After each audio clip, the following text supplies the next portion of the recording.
दिन अमावस्या के दिन पितृपक्ष समाप्त हो, उस दिन प्रदोष काल में, प्रदोष के समय पर, प्रदोष काल में शाम के समय पर जाकर किसी भी नदी, तालाब, बावड़ी, कुआं, कहीं ना कहीं जो आपके पास में हो, वहां पर एक घी का दिया, बत्ती का मुंह दक्षिण की ओर कर कर अवश्य जला कर जाना। सारे पितृदोष समाप्त हो जाएगा, सारा पितृदोष समाप्त। अमावस्या के दिन किसी भी जलाशय के पास में, नदी, तालाब, बावड़ी, कुआं, जो आपके शहर में, आपके गांव में, आपके नगर में हो, वहां जाकर लगा।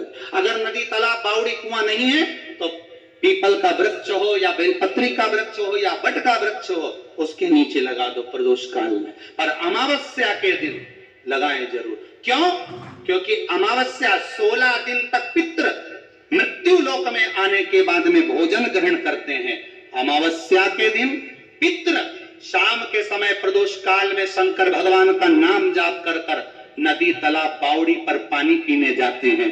वहां से जल का आचमन कर कर पितृ अपने लोक को चले जाते हैं प्रदोष काल के समय पर। इसलिए प्रदोष काल में जलाशय के पास में, बावड़ी, कुआं, नदी, तालाब के किनारे पर दिया लगाया जाता है दक्षिण की ओर मुख कर कर बत्ती का, तो पितृ आशीर्वाद देते हुए जाते हैं कि फलो फूलो, आगे बढ़ो, उन्नति करो, तरक्की करो। ये पितरों का आशीर्वाद रहता है,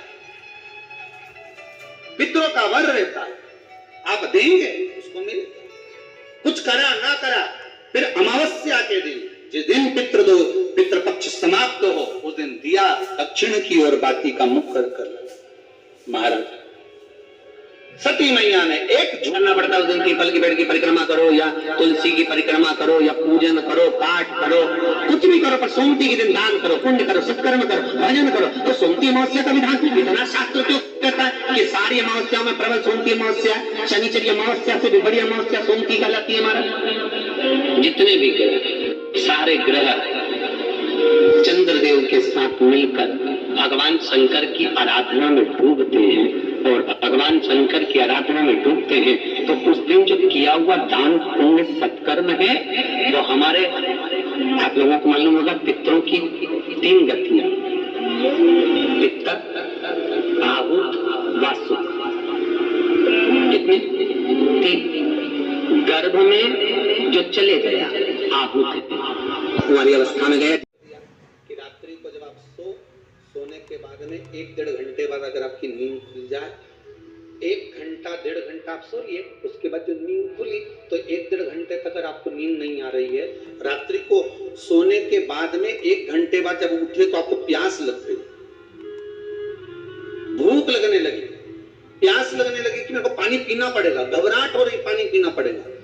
1-1.5 घंटे सोने के बाद अचानक नींद खुले और आपको प्यास लगे, समझ लेना आपके पितृ भूखे हैं और प्यास है।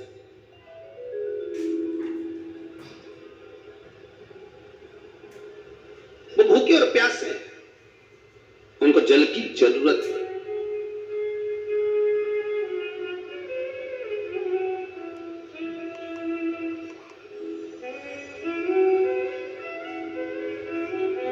किसी भी नदी में, सरोवर में, कुंड में, बावड़ी में, तालाब में, आप तीर्थ में जाकर जब स्नान करते हैं तो स्नान करने के बाद एक काम का नियम बना लो कि अपने हाथ की अंजलि में जल लेकर अपने पूर्वजों को देना है। प्यासे रहते हैं, भाग मांगते हैं।